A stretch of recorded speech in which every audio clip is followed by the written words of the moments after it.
Hi friends, I'm back, and I brought with me a story based on some of the books that were my favorite when I was a kid, written by Laura Ingalls Wilder.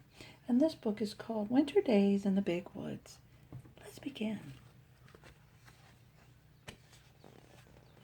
Once upon a time, a little girl named Laura lived in the big woods of Wisconsin in a little house made of logs. Laura lived in a little house with her pa, her ma, her big sister Mary, her baby sister Carrie, and their good old bulldog, Jack. Winter was coming to the big woods. Soon the little house would be covered with snow. Pa went hunting every day so that they would have meat during the long, cold winter. Ma, Laura, and Mary gathered potatoes and carrots, beets and turnips, cabbages and onions, and peppers and pumpkins from the garden next to the little house. See, they grew their own fruits and vegetables. By the time winter came, the little house was full of good things to eat. Laura and Mary thought the attic was a lovely place to play. They played house by using the round orange pumpkins as tables and chairs, and everything was snug and cozy. Soon the first snow came, and it was very cold. In the mornings, the windows were covered with beautiful frost pictures of trees and flowers and fairies. Ma said that Jack Frost came in the night and made the pictures while everyone was sleeping. Laura and Mary were allowed to use Ma's thimble to make pretty patterns of circles in the frost.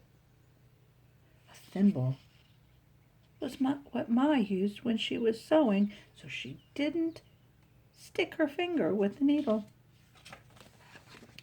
In the morning, Laura and Mary helped Ma wash the dishes and make the beds. After this was done, Ma began the work that belonged to that day. Each day had its own proper work. Ma would say, wash on Monday, iron on Tuesday, mend on Wednesday, churn on Thursday, clean on Friday, bake on Saturday, and rest on Sunday.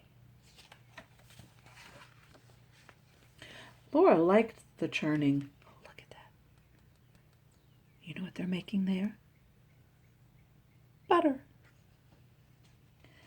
Laura liked the churning and baking days best of all. Ma had to churn the cream for a long time until it turned into butter. Mary could sometimes churn while Ma rested, but Laura was too little. On Saturdays, when Ma made the bread, Laura and Mary each had a little piece of dough to make into a little loaf.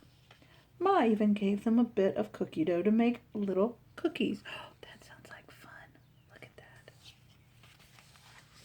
After the day's work was done, Ma would sometimes cut out paper dolls for Laura and Mary.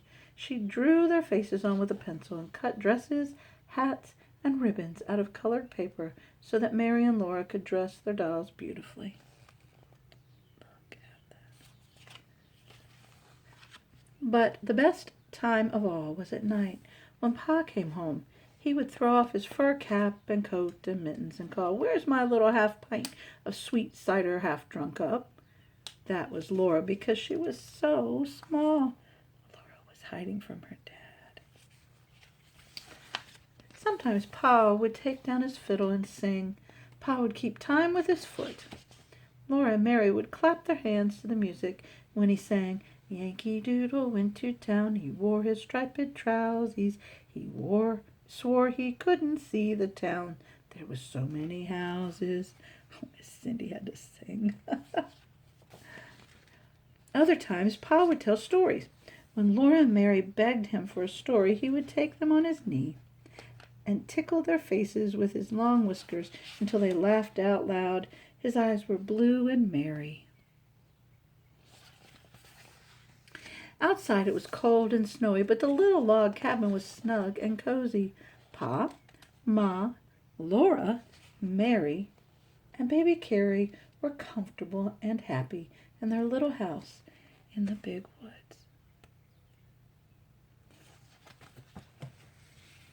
I love that story. I love you. Bye.